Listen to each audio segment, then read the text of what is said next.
Students, एडुविला point channel में आपका स्वागत है। और आज की वर्कशीट है वर्कशीट नंबर 53। ये वर्कशीट क्लास 9 सामाजिक विज्ञान इतिहास के पाठ 1 फ्रांसीसी क्रांति की वर्कशीट है, जिसमें हम लोग इसके 5वें भाग को आज डिस्कस करने जा रहे हैं। तो इस वर्कशीट को डिस्कस करने से पहले मैं आपको बता दूं कि आपने अभी तक हमारे चैनल को सब्सक्राइब नहीं किया है, इसलिए चैनल को सब्सक्राइब कर लें और बेल आइकन का बटन भी दबा लें ताकि वीडियो के सारे नोटिफिकेशंस आपको मिलते रहें। तो चलिए शुरू करते हैं आज की वर्कशीट।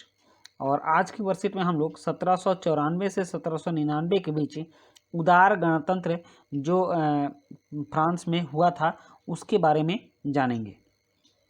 हमने पिछले वर्कशीट में जाना था कि नेशनल कन्वेंशन क्या थी, तो अब नेशनल कन्वेंशन के शासन को समझेंगे।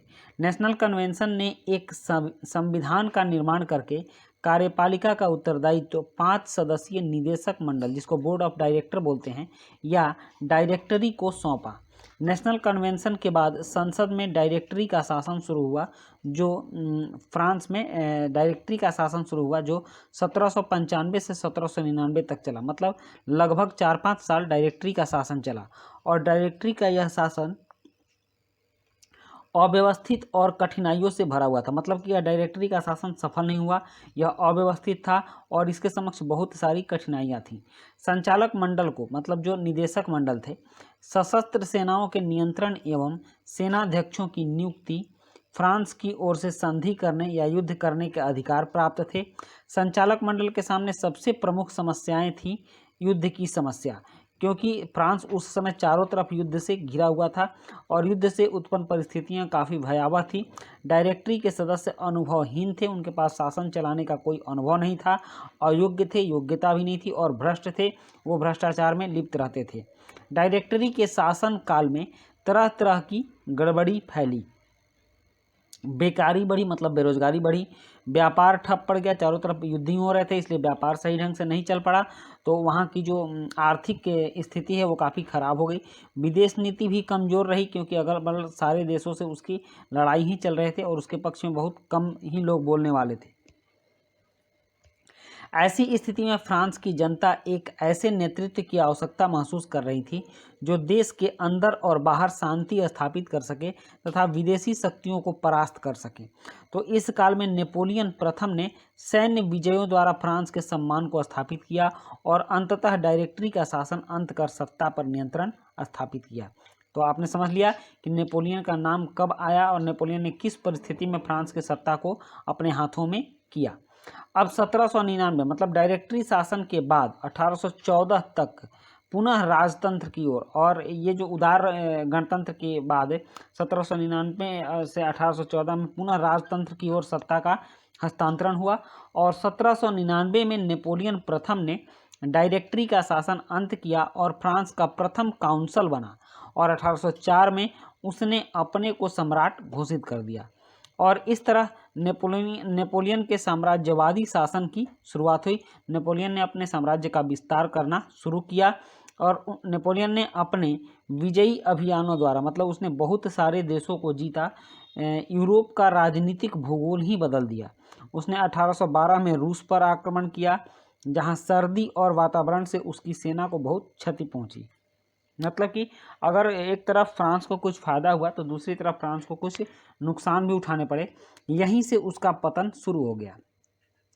18 जून 1815 वाटरलू के युद्ध में अंतिम पराजय के पश्चात नेपोलियन को सेंट हेलेना एक जगह है, में बंदी बना दिया गया और 1821 में उसकी मृत्यु हो गई।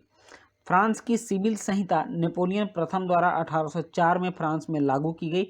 इसे नेपोलियन कोड भी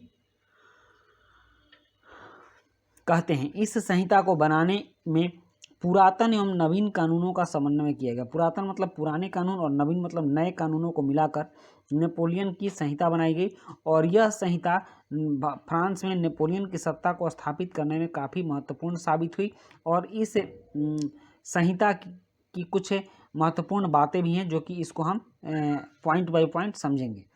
इस संहिता द्वारा जन्म के आधार पर दिए गए विशेषाधिकार बंद कर दिए गए। मतलब वहाँ फ्रांस में जो जन्म के आधार पर विशेषाधिकार दिए जाते थे वो बंद कर दिए गए, वो अब किसी को प्राप्त नहीं होंगे।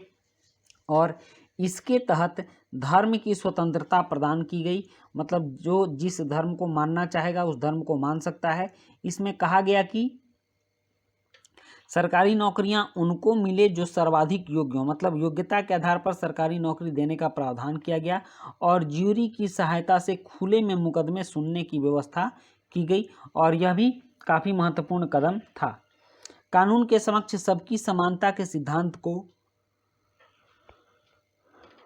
विधि संहिता में स्थान दिया गया, मतलब कि नेपोलियन की संहिता में स्थान दिया गया कि कानून के नज़र में सब बराबर होंगे, कोई बड़ा छोटा नहीं होगा। और व्यक्तिगत संपत्ति के सिद्धांत को मान्यता दी गई, मतलब जो लोग अपनी व्यक्तिगत संपत्ति रखेंगे उनके संपत्ति में कोई छेड़छाड़ नहीं होगा। और भूमि पर स्वामी के अधिकार को इतना ठोस बनाया गया जितना वह पहले कभी नहीं था, इसलिए छोटे किसान नेपोलियन के समर्थक बन गए। तो इस तरह से नेपोलियन संहिता जो था उसने फ्रांस में काफ़ी अस्थायित्व लाया और वह फ्रांस के लिए काफ़ी महत्वपूर्ण भी सिद्ध हुआ।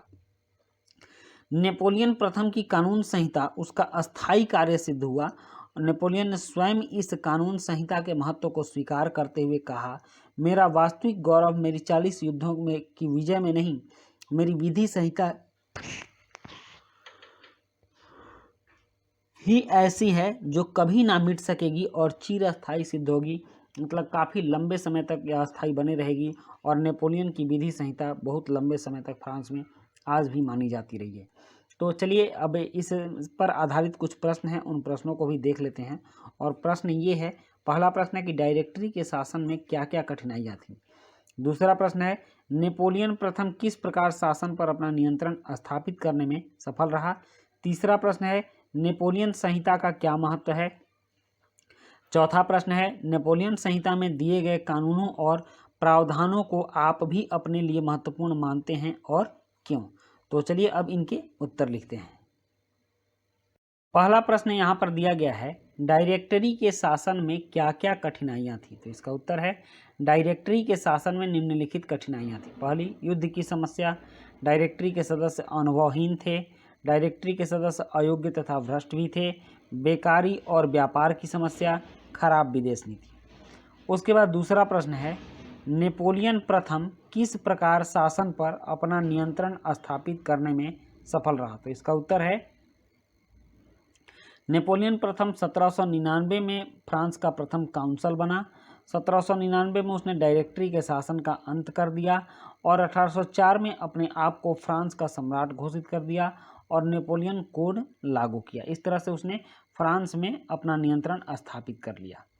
और प्रश्न 3 है, नेपोलियन संहिता का महत्व क्या है, क्या महत्व है। तो इसका उत्तर है, नेपोलियन संहिता में, यहाँ में होगा, नेपोलियन संहिता में धर्म की स्वतंत्रता प्रदान की गई, योग्यता के आधार पर सरकारी नौकरियां दी गई, ज्यूरी की सहायता से